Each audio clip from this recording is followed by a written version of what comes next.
Hey y'all, Tasha Becton here with Brainspotting by the Book.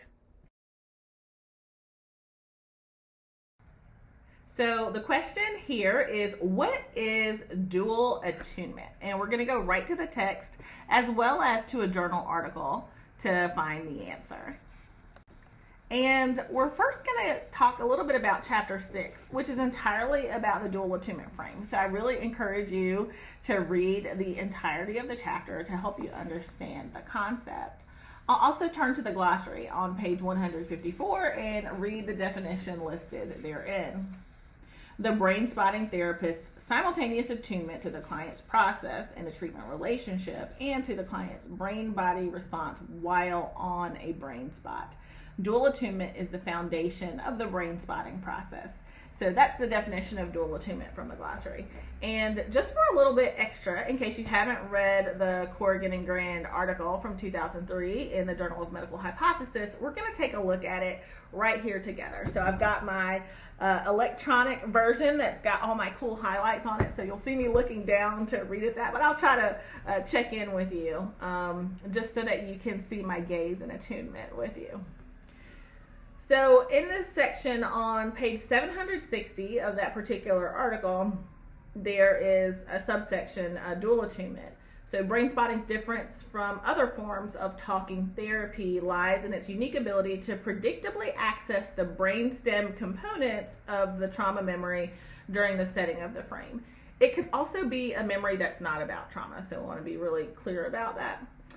In other words, the BSP therapist is attuning to the client's neurobiology by noticing at which eye positions clients manifest increased or sustained reflexive activity. We might also call that a cascade of reflexes in outside window setups, or locating with the client the eye positions where the client feels it the most. So we might talk about feeling the most access to an experience in inside window brain spotting, or noticing the eye positions the client spontaneously identifies where the gaze when talking about various emotional materials. So we call that gaze spotting.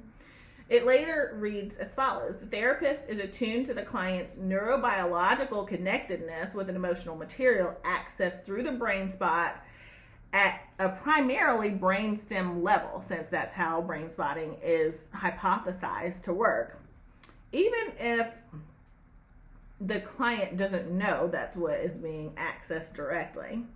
It later talks about the relationship between the client and the therapist during the brain spotting session. So the therapist is attuned to the client as watching them. And right here it reads, even if the gaze is not strictly mutual, when the therapist is watching the client focus on the brain spot, the client's awareness of the therapist's gaze should accentuate the insular response to framing. So that experience of connectedness during the session should be helpful. And it later says the other aspect of the dual attunement is less specific to brain spotting. This is the relational attunement of attending to and tracking the client's experience. So this is the focus on the relationship that a lot of us talk about in the therapeutic process.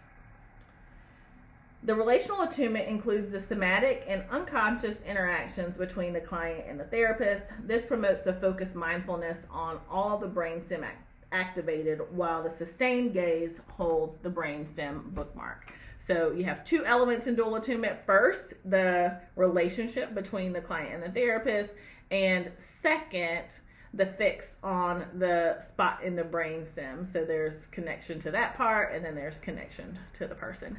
I hope this is helpful, and I'm sure I'll see you online again soon. Hey, you got a question? Leave a comment, and if I can find the answer in the book, I'll make a new video just for you.